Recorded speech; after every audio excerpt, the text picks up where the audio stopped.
Friends, welcome to ஆரோக்கிய சமையல். இன்னைக்கு வந்து நம்ம ஒரு சிம்பிளான ஸ்வீட் ரெசிபி தான் பண்ண போறோம். வாங்க எப்படி செய்யலாம்னு பார்க்கலாம். ஸ்டவ் ஆன் பண்ணிட்டு ஒரு கடாய் வச்சுக்கலாம். இதுல வந்து 1 கப் அளவுக்கு தண்ணி எடுத்திருக்கேன். இதை வந்து நம்ம இந்த கடாயில ஊத்திக்கலாம். 1 ஸ்பூன் அளவுக்கு நெய் எடுத்திருக்கேன். இதை வந்து நம்ம தண்ணியில போட்டுக்கலாம். தண்ணி வந்து லைட்டா சூடாகட்டும். தண்ணி வந்து நல்லா சூடாயிடுச்சு. இப்போ நான் வந்து 1 கப் அளவுக்கு ரவை எடுத்து வச்சிருக்கேன். இதை வந்து நம்ம இதில் போட்டுக்கலாம். எந்த கப்ல வந்து தண்ணி எடுத்தேன்னா அதே கப்ல தான் நான் ரவை எடுத்திருக்கேன். அதை வந்து இதில் போட்டுட்டு நல்லா மிக்ஸ் பண்ணிடலாம். ஸ்டவ் வந்து சிம்ல வச்சுட்டு இதை வந்து நல்லா மிக்ஸ் பண்ணிக்கலாம்.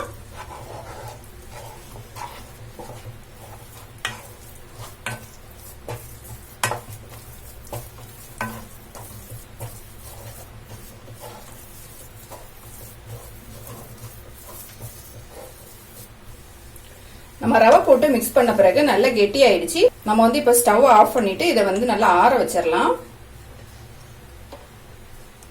ரவை வந்து நல்லா ஆறட்டும். அதுக்குள்ள வந்து நம்ம சக்கரை பாகு வந்து ரெடி பண்ணிக்கலாம். ஸ்டவ் ஆன் பண்ணிட்டு ஒரு கடாய் வச்சுக்கலாம். இதுல வந்து 1 கப் அளவு தண்ணி எடுத்திருக்கேன். இதை வந்து நம்ம இதுல ஊத்திக்கலாம்.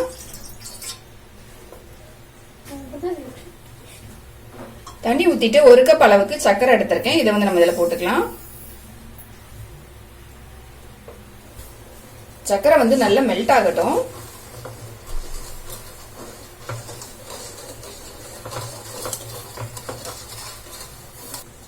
சக்கரை வந்து நல்லா மெல்ட் ஆயிடுச்சு.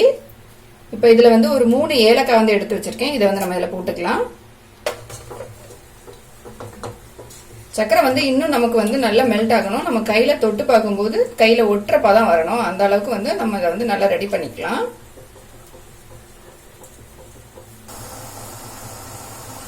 இப்போ நமக்கு சக்கரை பாகு வந்து ரெடி ஆயிடுச்சு. இதை வந்து லைட்டா இப்படி கையில தொட்டு பார்த்தீங்கன்னா இப்படி ஒட்டணும்.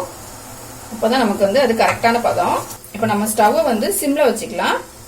வச்சுட்டு இதுல வந்து கொஞ்சமா ஃபுட் கலர் வந்து தண்ணியில கலக்கி வச்சிருக்கேன். இதை வந்து நம்ம இதுல ஊத்திக்கலாம். ஊத்திட்டு மிக்ஸ் பண்ணிடலாம். மிக்ஸ் பண்ண பிறகு நம்ம ஸ்டவ் ஆஃப் பண்ணிடலாம். இப்போ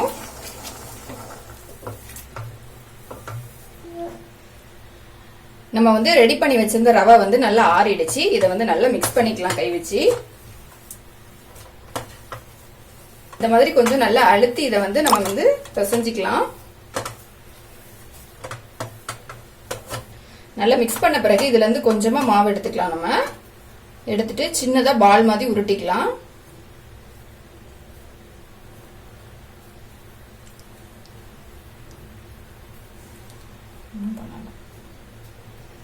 இந்த மாதிரி சின்ன சைஸ்ல வந்து நம்ம எல்லாத்தையும் ரெடி பண்ணி எடுத்துக்கலாம். இப்ப நான் எல்லாத்தையுமே வந்து உருட்டி எடுத்துட்டேன். அதே மாதிரி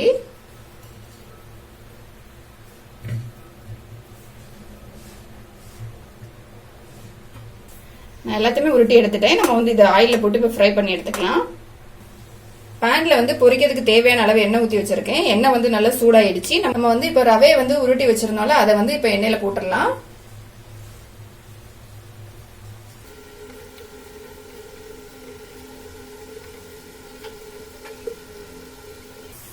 இப்போ இது எல்லாமே நல்லா ஃப்ரை ஆகட்டும். இது வந்து கலர் சேஞ்ச் ஆகாண்டா நமக்கு வந்து ஒயிட் கலர்ல தான் இருக்கும். அதனால வந்து நம்ம மீடியமான ஃப்ளேம்ல வச்சுட்டு இதை ஃப்ரை பண்ணி எடுத்துக்கலாம். எல்லாமே ஆயில நல்லா ஃப்ரை ஆயிடுச்சு. நம்ம எடுத்துடலாம். இப்போ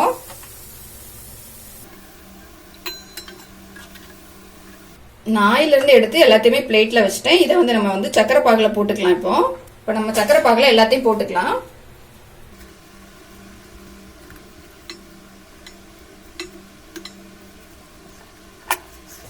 போட்டுட்டு இதை வந்து லைட்டா மிக்ஸ் பண்ணிக்கலாம். பாகுல வந்து நல்லா ஊறட்டும். இது நம்மளோட ஸ்வீட் வந்து ரெடி ஆயிடுச்சு. ரவையும் சர்க்கரையும் இருந்தா போதும். இதை வந்து நம்ம சீக்கிரமா செஞ்சிடலாம். ரொம்ப டேஸ்டா இருக்கும். கண்டிப்பா ட்ரை பண்ணி பாருங்க. இந்த வீடியோ உங்களுக்கு பிடிச்சிருந்தா லைக் பண்ணுங்க, ஷேர் பண்ணுங்க. மறக்காம என்னோட சேனலை சப்ஸ்கிரைப் பண்ணுங்க.